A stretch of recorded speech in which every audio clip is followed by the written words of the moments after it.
नमस्कार सगळ्यांना, स्वागत आहे परत एकदा सर्वांचं आपल्या आवडत्या चॅनलवरती. तर आर-आर-बी ग्रुप डीच्या परीक्षा चालू आहेत आणि जे काही विद्यार्थी या परीक्षेसाठी प्रिपरेशन करत असेल तर त्यांना हे कळणं फार महत्त्वाचं आहे की या परीक्षेला नेमकं कशा पद्धतीची प्रश्न विचारली जातात. सो डेली जे काही प्रश्न होत आहेत त्या सर्व प्रश्नांचं विश्लेषण आपण या ठिकाणी घेत आहोत. आणि जे विद्यार्थी आर-आर-बी ग्रुप डीचा फॉर्म भरलेला असतील तर अशा सर्व विद्यार्थ्यांसाठी आर-आर-बीची बॅचसुद्धा चालू झालेली आहे. सो ज्यांना कुणाला जॉईन करायचे असेल खाली नंबर दिलेला आहे, कॉन्टॅक्ट करून द्या. तर आजच्या शिफ्टचे जे काही प्रश्न होते ते पाहूयात. पहिला प्रश्न असा होता की भारत सरकारने डिजिटल जनगणना पोर्टल किती अनुसूचित भाषांमध्ये सुरू करण्याची घोषणा वगैरे केली. तर 22 अनुसूचित भाषांमध्ये या ठिकाणी सुरू केलेलं आहे. परत याच्यामध्ये विचारलं की 2025मध्ये कोणत्या राज्यानं इंग्रजीऐवजी स्थानिक भाषांना प्रशासनात प्राधान्य देण्याचा निर्णय केला. तर कर्नाटक राज्यानं जे आहे ते त्या ठिकाणी प्राधान्य वगैरे दिलेलं आहे. परत कर्नाटक सरकारने सरकारी कामकाजात कन्नड भाषेचा वापर करणं अनिवार्य आहे यावर भर दिला आहे. याच्यामध्ये परत विचारलं त्यांनी की ट्रान्सफॉर्मरमध्ये ऊर्जेच्या हानीचं मुख्य कारण काय असतं, की याच्यामध्ये हिस्टेरेसिस आणि एडी करंट त्याच्यामध्ये आढळून येतं, एडी करंट वगैरे. परत एडी करंट लॉस कशामुळे होतो, तर बदलत्या विद्युत धारेमुळे त्या ठिकाणी हा दिसून येतो.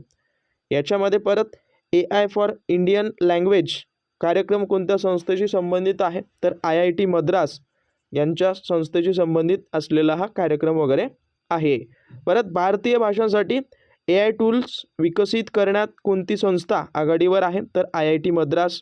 परत खालीलपैकी सर्वात प्रबळ आम्ल म्हणजे स्ट्रॉंग ॲसिड कुठलं आहे, तर सल्फ्युरिक आम्ल त्या ठिकाणी एकदम स्ट्रॉंग ॲसिड वगैरे मानतात आहे. परत हे प्रबळ का मानतात, कारण की पाण्यामध्ये पूर्णपणे आयनीकृत वगैरे होतं. परत मातृभाषा आधारित प्राथमिक शिक्षणाला कोणत्या धोरणात प्राधान्य देण्यात आलं, तर राष्ट्रीय शिक्षण धोरण NEP याला जे आहे ते त्या ठिकाणी महत्त्व वगैरे किंवा प्राधान्य देण्यात आलेलं आहे. परत कोणत्या इयत्तेवर मातृभाषेत शिक्षणावर भर दिला, इयत्ता 5वीपर्यंत. परत वाहकाचे तापमान वाढवले तर विद्युत रोधावर काय परिणाम होतं, तर विद्युत रोधसुद्धा त्या ठिकाणी वाढतो. ओके. बऱ्याच विद्यार्थ्यांच्या अशी मागणी आहे की विज्ञानाचे प्रश्न लक्ष ठेवा, विज्ञानाचे सुद्धा टॉपिक वाईज वगैरे काढून दिलेले आहेत. सो एक वेळा कॉन्टॅक्ट करा, फी वगैरे विचारपूस करा, त्यातून तुमची बऱ्याचपैकी काय सगळी तयारी करून घेतली जाणार आहे यावर भर देण्यात आलेलं आहे.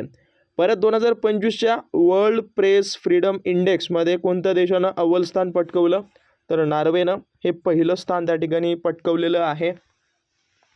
परत इथं विचारलं आहे की प्रेस स्वातंत्र्य निर्देशांकात नॉर्वेचा पहिला क्रमांक असण्याचं कारण का उत्तम संरक्षण वगैरे ते आहे त्या देशामध्ये.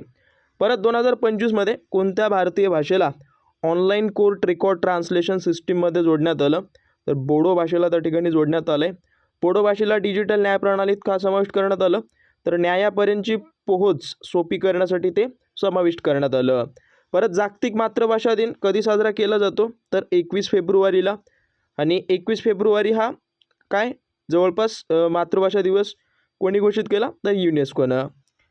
याच्यामध्ये स्थानिक भाषांमध्ये स्टार्टअप इकोसिस्टमला प्रोत्साहन देणारी भारत सरकारची मोहीम कोणती, डिजिटल इंडिया भाषा वगैरे. त्यानंतर नवीन राष्ट्रीय डिजिटल लायब्ररीमध्ये कोणत्या भाषेचा समावेश करण्यात आला, काश्मीरी, डोंगरी आणि संताली. त्यासोबत भारतीय राज्यघटनेच्या कोणत्या अनुच्छेदात राजभाषा हिंदीचा उल्लेख आहे, तर 343मध्ये या राजभाषेचा उल्लेख त्या ठिकाणी आहे. परत राजभाषा कुठली वगैरे, तर देवनागरी लिपीतली हिंदी जी काही भाषा आहे ती सर्वांची राजभाषा या ठिकाणी असते आहे. परत 2025मध्ये कोणत्या प्लॅटफॉर्मने सरकारी कागदपत्रांची भारतीय भाषात AI भाषांतर सुरू केले, तर भाषिणीमध्ये. परत वर्ल्ड हॅपीनेस रिपोर्ट 2025मध्ये आनंदाचा प्रमुख घटक कुठला आढळला, तर सामाजिक समर्थन त्या ठिकाणी आढळले. परत कोणत्या भाषेला 2024-25मध्ये राष्ट्रीय स्तरावर राष्ट्रीय शास्त्रीय भाषेचा दर्जा मिळाला, तर मराठी. त्यासोबत 2025मध्ये कोणत्या राज्यानं मातृभाषा आधारित शिक्षक भरती सुरू केली, आसाम. ओके. परत कोणता संयोग पाण्यात विरघळल्यावर उष्णता निर्माण करतो, कॅल्शियम ऑक्साईड. परत डिजिटल जनगणना समावेशी करण्यासाठी किती भाषा उपलब्ध वगैरे असेल, तर 22 भाषात. परत ट्रान्सफॉर्मरवर बरेच प्रश्न आलेत, तर त्याच्यामध्ये चुंबकीय कोरमुळे कुठली हानी वगैरे होते, तर हिस्टोरियस लॉस त्या ठिकाणी दिसून येतं. परत सल्फ्युरिक ॲसिडचं सूत्र वगैरे H2SO4 त्या ठिकाणी आहे H2SO4, एवढं लक्षात ठेवा. परत राष्ट्रीय शिक्षण धोरण 2020 मध्ये कशावर जोर देण्यात आला, तर स्थानिक आणि मातृभाषेतील शिक्षण यावर त्या ठिकाणी जास्तीत जास्त भर देण्यात आलेला आहे. Okay, national education policy NEP.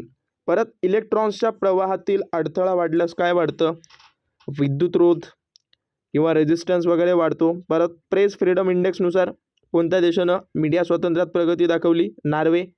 परत बोडो ही भाषा कुठल्या भागात प्रामुख्याने बोलली जाते, आसाम. त्यानंतर आहेत बरेचसे रिपीटेड वगैरे, पाहून घ्या जमलं तर. परत आनंदी राहण्यासाठी समुदाय सहयोग कोणत्या अहवालात महत्त्वाचा मानला जातो, वर्ल्ड हॅपीनेस रिपोर्ट वगैरे. परत याच्यामध्ये काही आहेत, नोट डाऊन करून घ्या. माझ्या मते बरेचसे रिपीटेड वगैरे झालेत किंवा याच्यामधले काही प्रश्न वगैरे आहेत. परत कॅल्शियम ऑक्साईडला व्यवहारात काय म्हणतात, तर कळीचा चुना या ठिकाणी म्हटलं जातं. तर हे सेकंड शिफ्टचे होते. बाकी हे थर्ड शिफ्टचे जर बघायला गेलं तर याच्यामध्ये सुद्धा पाहून घ्या की भारतानं जे आहे ते कुठल्या देशासोबत डिफेन्स प्रोडक्शन ऑफ इनोव्हेन्शन पार्टनरशिप म्हणजेच DPIP ची घोषणा वगैरे केली जपानसोबत, लक्षात ठेवा. परत त्याचा उद्देश होता की संरक्षण उत्पादन आणि नाविन्यपूर्ण तंत्रज्ञानात सहकार्य वाढविणे. परत भाषिणी प्लॅटफॉर्म कोणत्या मंत्रालयाशी संबंधित आहे, तर इलेक्ट्रॉनिक्स आणि IT मंत्रालयाशी संबंधित हा विभाग आहे. परत भाषिणी प्लॅटफॉर्मचं मुख्य कार्य काय आहे, तर AI आधारित भाषा अनुवाद. परत लिंबूच्या रसाचं स्वरूप कसे असते, तर ॲसिडिक वगैरे ते त्या ठिकाणी असतं. याच्यामध्ये लिंबूचे कोणते आम्ल आढळतं, सायट्रिक आम्ल. परत कोणत्या दर्पणात तयार होणारी प्रतिमा नेहमी सरळ आणि आभासी असते, तर उत्तल कॉन्व्हेक्समध्ये त्या ठिकाणी ते घडून येतं. परत भारताने 2025 मध्ये सौर ऊर्जा विस्तारासाठी कोणत्या देशासोबत करार केला, तर डेन्मार्कसोबत. आणि भारत आणि डेन्मार्क दरम्यान कोणत्या क्षेत्रातील भागीदारी झाली, तर ग्रीड इंटिग्रेशन आणि सौर तंत्रज्ञानामध्ये त्या ठिकाणी कामगिरी झालेली आहे, भागीदारी वगैरे. परत याच्यामध्ये असू द्या, हो ही भाषा प्रामुख्याने कोणत्या राज्यात वापरली जाते किंवा बोलली जाते, झारखंड आणि ओडिसा. आणि हो भाषेसंदर्भात पाहून घ्या, विशेष संरक्षण श्रेणीत समाविष्ट केलं आहे 2025 मध्ये. यासोबत भारतीय भाषा उत्सवाचं आयोजन कुठल्या मंत्रालयानं केलं होतं, शिक्षण मंत्रालयानं. परत तेच काही प्रश्न रिपीट झालेत, त्याच्यामुळं नोट डाऊन करून घ्या जे जे रिपीट वगैरे झालेले आहेत.